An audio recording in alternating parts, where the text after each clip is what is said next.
We're back on the Chad Hasty Show, News Talk, 95.1 FM and 790 AM KFYO.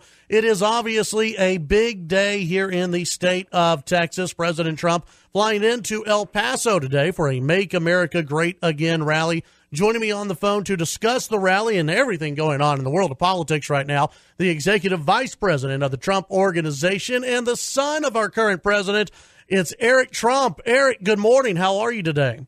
Hey, Chad, it's great to be on with you. Hey, it's great to have you on. This is, I believe, the president's seventh rally in Texas.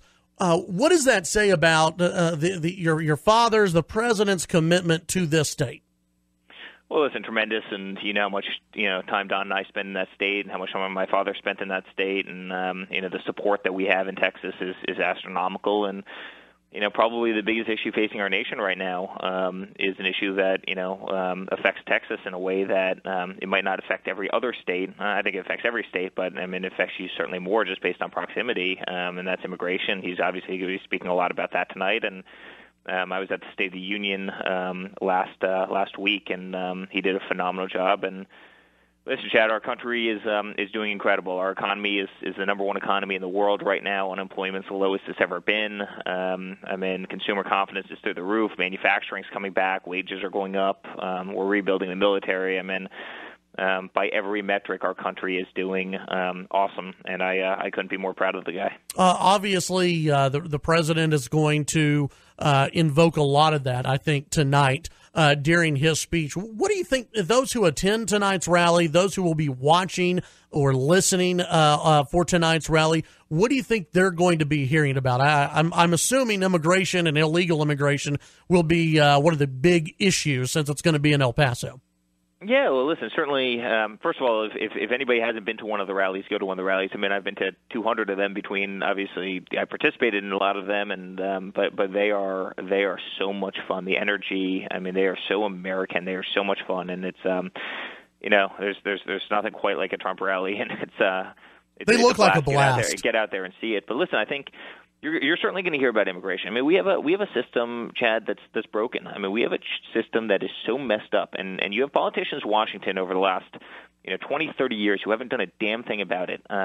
Our legal immigration system is a total wreck. So if you want to come into this process, into this country the right way, it's virtually impossible to do it. And our illegal immigration system is a mess in that we don't have a wall, and we the country historically has done very little to stop illegal immigration, and then you see the problems with the drugs. You see the problems with human trafficking. You see so many of the other issues that are a result of this. The issues that it causes for the American worker, and the issues it causes for businesses. They need to fix the problem. And we have a Congress that wants to harass. They don't want to legislate. They sit on the beach in Hawaii over Christmas while my father is, at the White House, working. And our government, so many of the people in our government are just totally incompetent. And these people need to start doing their jobs because I think Americans, including myself as a civilian, are totally sick and tired of it.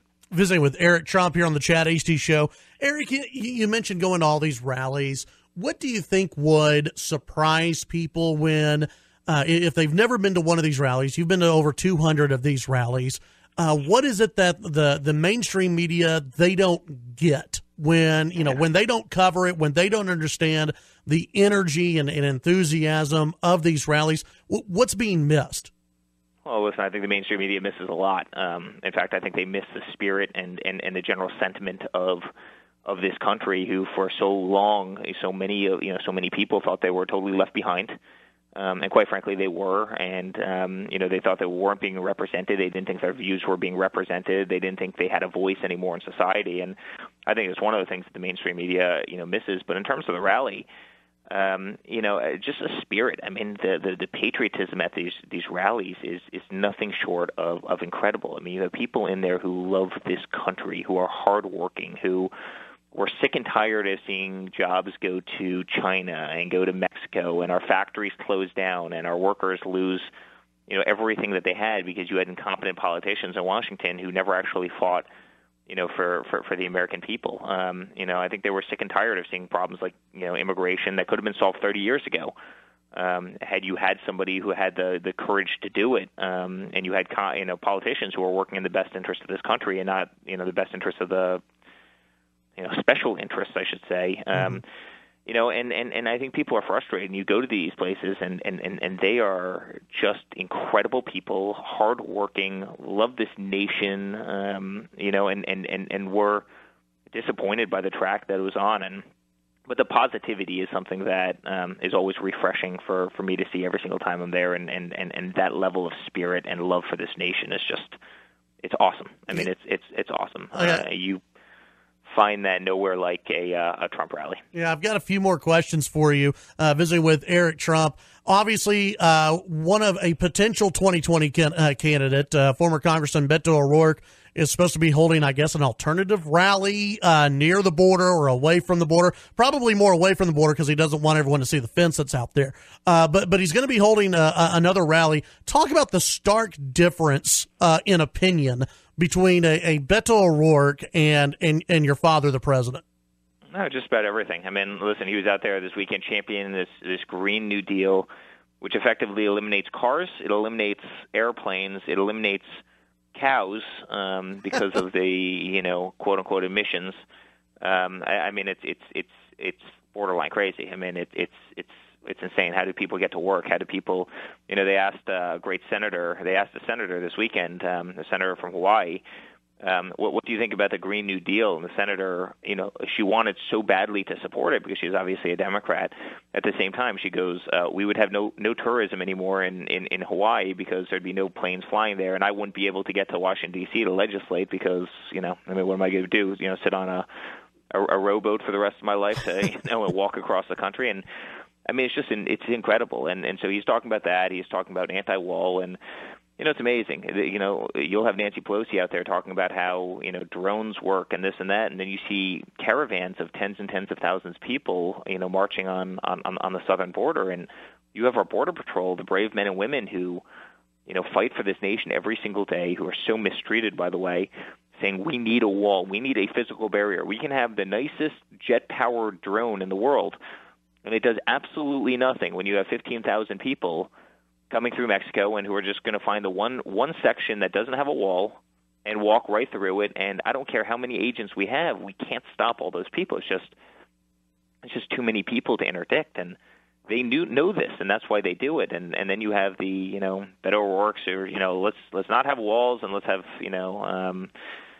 totally porous border. And Chad, look how well that's doing for Europe right now. I mean, look at the problems that you have in Sweden. Look at the problems you have in France. Look at the problems you have, in Germany, all based on illegal immigration. And so we need an immigration system, but we need an immigration system that's moral, that works, where you stop illegal immigrants from coming in and you promote legal immigration. I mean, my mom was a legal immigrant to the United States, and my father's current wife is a legal immigrant to the United States. They did it legally. Right. And the sad thing is we have a system which makes coming into this country illegally much easier than coming into this country legally, and that has to change right away. And these politicians have to start doing their jobs, and they need to come up with a solution because it's a joke. I mean, we're being laughed at, but it's a joke at this point. Before I let you go, another 2020 Democrat, Elizabeth Warren, on Sunday said that by the time we get to 2020, Donald Trump may not even be president. In fact, he may not even be a free person.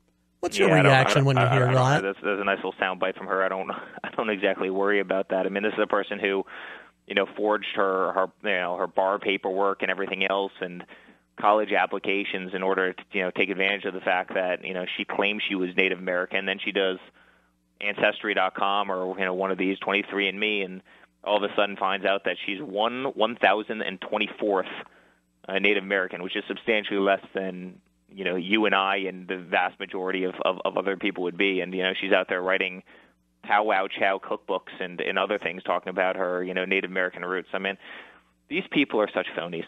They are such phonies. This country is doing so well right now. We should be so proud. We are being talked about around the world. I can tell you that much. We have the strongest economy. We have the lowest unemployment that we've ever had. We have the greatest military that's being rebuilt because it was run into the ground. I mean, we as a country have so much to be proud of. And the guy's doing a great job. My father is doing an incredible job. And listen, he takes it on the chin every single day. He does not need this job. I say that to people all the time. He's the last person in the world that needed this job. And he was disgusted by where this country was going between giving $150 billion to Iran, a country who hates our guts and is trying to create nuclear weapons, and the way we were getting ripped off in all our trade deals. And the guy's doing a great job, and America's back, and I just couldn't be more proud of him. I couldn't be more proud of him. And by the way, we will solve this immigration problem because we have to. It has to come to a head finally. It's been 30 years. He will solve this immigration problem. You just watch. Eric Trump, I appreciate you joining us. By the way, real quick, not only is President Trump a rock star, your wife, Laura Trump, okay, she's a rock star as well. Thank you. Whenever she might be the biggest rock star, right? I mean, whenever she gets up there, saying that, but whenever she gets up on stage, she just looks like she's having a blast, and it's fun seeing her up there. I appreciate you joining us today. Eric Trump here on the Chad Hasty Show. Thank you so much for joining us. Thanks so much, Chad. You take care. You too. That's Eric Trump here on the Chad Hasty Show. News Talk 95.1 FM, 790 AM KFYO.